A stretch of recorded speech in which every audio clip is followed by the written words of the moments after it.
এক আগস্ট থেকে তামার আমদানির উপর 50% শুল্ক ঘোষণা করেছেন মার্কিন president Donald Trump.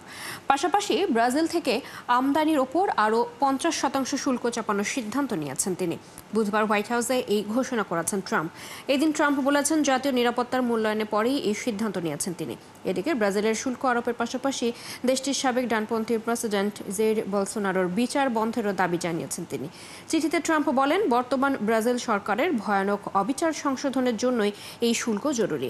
President থাকাকালে Bolsonaro ও ট্রাম্পের মধ্যে ঘনিষ্ঠ সম্পর্ক ছিল। এর জবাবে ব্রাজিলের প্রেসিডেন্ট লুলা দা সিলভা বলেছেন, যদি ব্রাজিলের পণ্যের শুল্ক বাড়ানো হয় তবে তার সরকারও পাল্টা ব্যবস্থা নেবে। তিনি ট্রাম্পকে সতর্ক করে বলেন, ব্রাজিলের বিচার ব্যবস্থায় হস্তক্ষেপ কোনোভাবেই গ্রহণযোগ্য নয়।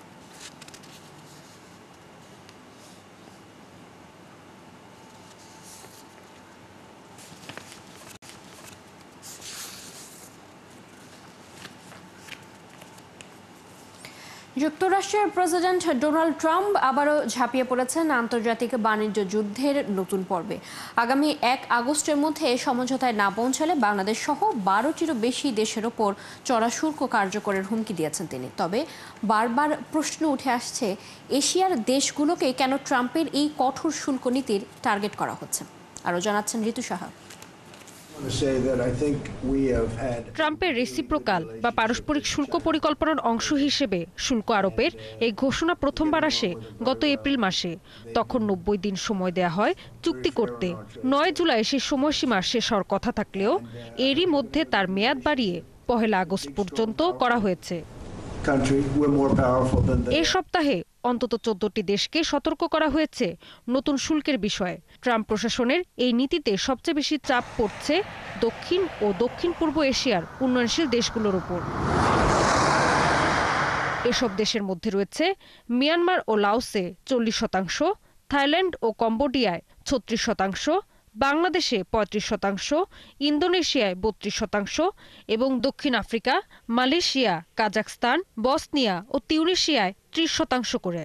এছাড়া জাপান ও দক্ষিণ কোরিয়ার ওপর 25% শুল্কারোপ করার ঘোষণা দিয়েছেন ট্রাম্প। এপ্রিল থেকে শুরু হওয়া আলোচনায় ট্রাম্প প্রশাসনের দেয়া 90 দিনের চুক্তির প্রতিশ্রুতি পূরণ হয়নি। এখন পর্যন্ত কেবল 2টি চুক্তির কথা জানানো হয়েছে, যুক্তরাজ্য ও ভিয়েতনামের সাথে। এদিকে চীনের সাথে সম্পর্ক আপাতত একটি সংবেদনশীল বিরতিতে রয়েছে যুক্তরাষ্ট্রের। তবে চীনের বিনিয়োগে গড়া অনেক দেশকে লক্ষ্য করে নতুন শুল্ক চাপানো হচ্ছে বলে মনে করছেন বিশ্লেষকরা। ট্রাম্পের দাবি, এশিয়ার অনেক দেশই যুক্তরাষ্ট্রে প্রচুর পণ্য রপ্তানি করে, কিন্তু আমদানি করে সামান্য। এই বাণিজ্য ঘাটতির জন্যই তারা শাস্তির যোগ্য, বিশেষ করে দক্ষিণ পূর্ব এশিয়ার দেশগুলো, যারা টেক্সটাইল, জুতা ও অন্যান্য ভোক্তাপণ্য উৎপাদন করে। তাই তাদের উপর শুল্ক আরোপে মার্কিন বাজারে এসব পণ্যের দামও বেড়ে যেতে পারে। তবে অর্থনীতিবিদরা বলছেন, শুধু বাণিজ্য ঘাটতির পরিসংখ্যান দিয়ে এই সিদ্ধান্তকে যথার্থ বলা যায় না। অনেকের মতে, চীনকে ঘুরিয়ে আক্রমণ করতেই চীন নির্ভর উৎপাদন কেন্দ্রগুলোর ওপর এই চাপ সৃষ্টি করছে যুক্তরাষ্ট্র। ঋতু সাহা, 71। বিশ্বের শীর্ষ ধনী ইলন মাস্কের নতুন রাজনৈতিক দল গঠনের বিষয়টিকে ট্রাম্প হাস্যকর বলে উড়িয়ে দিলেও এই উদ্যোগ রিপাবলিকানদের জন্য হুমকি হয়ে উঠতে পারে বলে সতর্ক করেছেন বিশ্লেষকরা। তারা বলছেন, মাস্কের আমেরিকা পার্টি 2026 সালের মধ্যবর্তী নির্বাচনে রিপাবলিকানদের জন্য বড় চ্যালেঞ্জ হতে পারে। তবে মাস্কের নতুন দল নিজের জন্য কোনো হুমকি না বলে মনে করছেন প্রেসিডেন্ট ট্রাম্প।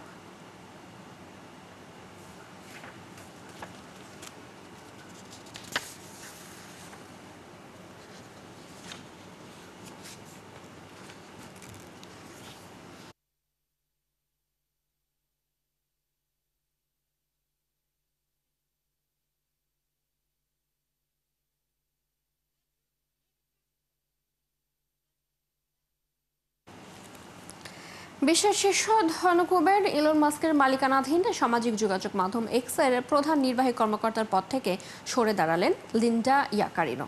স্থানীয় সময়ে বুধবার এক্সে দেয়া এক পোস্টে তিনি পদত্যাগের ঘোষণা দেন। তবে পদত্যাগের সুনির্দিষ্ট কোনো কারণ জানাননি ইয়াকারিনো। এই বিষয়ে এক্স এবং ইয়াকারিনো তাৎক্ষণিকভাবে কোনো মন্তব্য করেনি।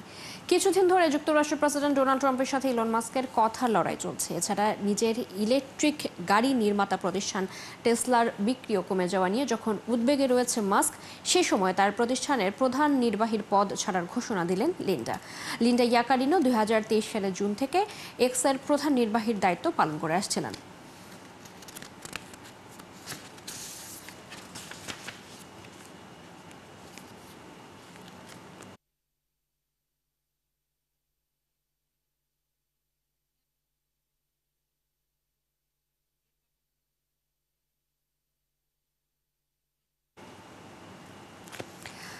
বিশ্বের শীর্ষ ধনী ইলন মাস্কের নতুন রাজনৈতিক দল গঠনের বিষয়টিকে ট্রাম্প হাস্যকর বলে উড়িয়ে দিলেও এই উদ্যোগ রিপাবলিকানদের জন্য হুমকি হয়ে উঠতে পারে বলে সতর্ক করেছেন বিশ্লেষকরা। তারা বলছেন মাস্কের আমেরিকা পার্টি 2026 সালের মধ্যবর্তী নির্বাচনে রিপাবলিকানদের জন্য বড় চ্যালেঞ্জ হতে পারে। দর্শক, আমরা এই মুহূর্তে সেই প্রতিবেদনটি দেখে আসব। ট্রাম্পের বিগ বিউটিফুল বিল পাশের পর নতুন রাজনৈতিক দল আমেরিকা পার্টি গঠন করেন বিশ্বের শীর্ষ ধনী ইলন মাস্ক। এরপর থেকে দলটি নিয়ে চলছে আলোচনা সমালোচনা। টেসলার প্রতিষ্ঠাতা মাস্ক বিস্তারিত নীতিমালা না দিলেও ধারণা করা হচ্ছে তিনি আগামী বছরের মধ্যবর্তী নির্বাচনে কংগ্রেসের কিছু আসন লক্ষ্য করবেন, যেখানে সংশ্লিষ্ট রিপাবলিকানরা বাজেট দায়িত্বের কথা বলার পরও ট্রাম্পের বিলের পক্ষে ভোট দিয়েছেন।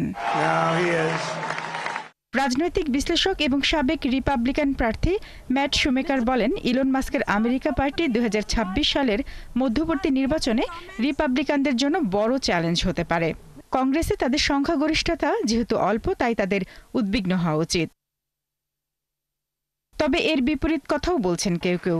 মেরিল্যান্ডের ওয়াশিংটন কলেজের রাষ্ট্রবিজ্ঞান বিভাগের সহযোগী অধ্যাপক ফ্লাভিও হিকেল বলেন, ট্রাম্পের বিভিন্ন সিদ্ধান্ত নিয়ে বড় ধরনের বিতর্ক হলেও এখনও নিজ সমর্থকদের তার প্রতি সমর্থন অবিচল আছে। এদিকে মাস্কের নতুন দল নিয়ে প্রতিক্রিয়ায় ট্রাম্প জানান, এটি তার জন্য হুমকি স্বরূপ না। মাস্কের নতুন দল আমার জন্য হুমকি না। আমি মনে করি এটি আমাদের সাহায্য করবে। তৃতীয় পক্ষগুলি সবসময় আমার জন্য ভালো ছিল।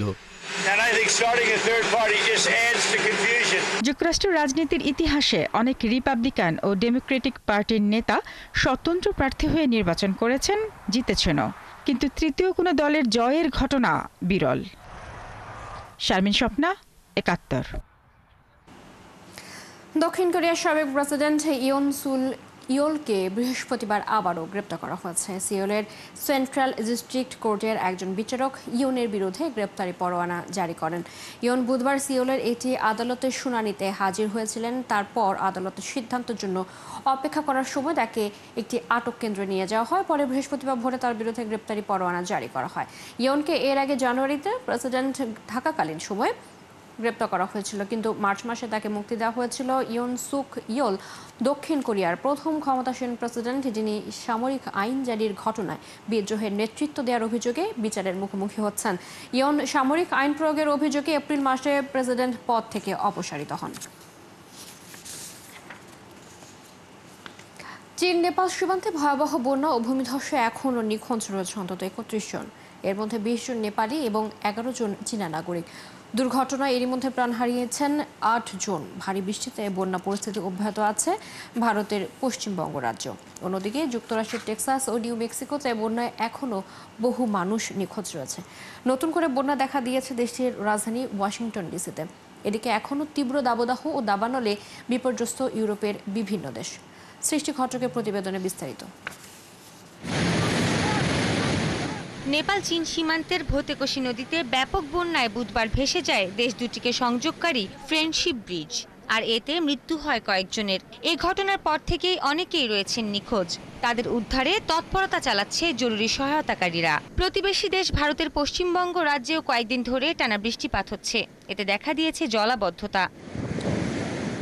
পাশের দেশ চীনের দক্ষিণ পশ্চিমাঞ্চলীয় চংইং মিউনিসিপ্যালিটিতে মঙ্গল ও বুধবার টানা বৃষ্টি হয়। এতে বহু গাছপালা ভেঙে পড়ে, ক্ষতিগ্রস্ত হয় রাস্তাঘাট।